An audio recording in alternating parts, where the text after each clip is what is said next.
একটা সত্যি কথা বলতে কি, জীবনে সুখী হতে চাইলে অন্যের আচরণে ক্ষিপ্ত হয়ে নয়, নিজের ভেতরটা পাল্টিয়ে নাও। মানুষের নিয়ন্ত্রণ তোমার হাতে নেই, কিন্তু নিজের দৃষ্টিভঙ্গি বদলানো শুধু তোমার দায়িত্ব। যে ক্ষোভ জমে থাকে অন্যের ব্যবহার থেকে, সেটা যদি নিজের ভেতরে আটকে রাখো তাহলে বিষ হয়ে যায়। কিন্তু যদি শিখে যাও সহজে ছেড়ে দিতে, তাহলেই বুঝবে সুখ কখনো বাইরে ছিল না, ছিল কেবল তোমার ভিতরে।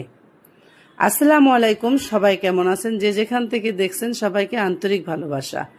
আজকে এই যে দুপুরে তো অনেক বৃষ্টি সকাল থেকে, তাই আজকে দুপুরে খিচুড়ি রান্না করব। আর খিচুড়িটা আমি অন্যরকম ভাবে রান্না করব। প্রথমে আমি এই যে মশলাগুলো দিয়ে দিলাম, পেঁয়াজটা আদা রসুনটা ভালো মতন ভেজে নিয়েছি। আর এখানে দিয়ে দিলাম হলুদ একটু বেশি দিচ্ছি, একটু বেশি, অল্প, এত বেশিও না। মরিচ থেকে হলুদটা একটু বেশি দিয়েছি, সেটা দিয়ে দিলাম আমি। মশলা এলাচ দারচিনি জিরার ফাঁকি, এটা আর একটু পানি দিয়েছি যেন মশলাটা পুড়ে না যায়।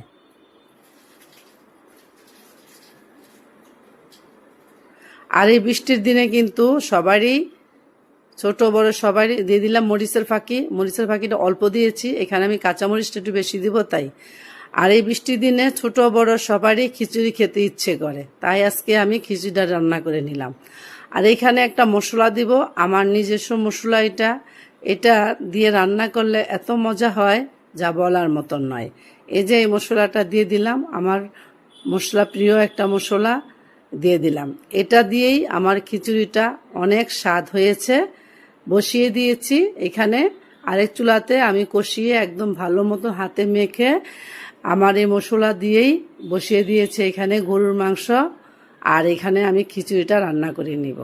সবারই ইচ্ছে আজকে খিচুড়ি খাবে, তাই আমিও ভেবেছি খিচুড়িটাই রান্না করে নেই। দিয়ে দিলাম পরিমাণ মতো লবণ, যদি লাগে পরে দিব, তাই আমি অল্প লবণই এখন দিয়ে দিলাম। রান্নাটা মনোযোগ দিয়ে রাঁধতে হবে। আর রান্নাটা করতে যাওয়ার সময় যদি অন্যরকম চিন্তা ভাবনা আসে, তাহলে কিন্তু রান্নাটা বেশি স্বাদ হয় না। দিয়ে দিলাম এখানে আমি মুসারির ডাল আর মুগের ডাল একসাথে আমি ভেজে নিয়েছি। আর এটা আমি 2 থেকে 1.5 ঘন্টার মতন আমি চালটা ভিজিয়ে রেখেছিলাম। ভিজিয়ে রেখে পানিটা ঝরে এইভাবে নিয়েছি। দেখেন চালগুলো কত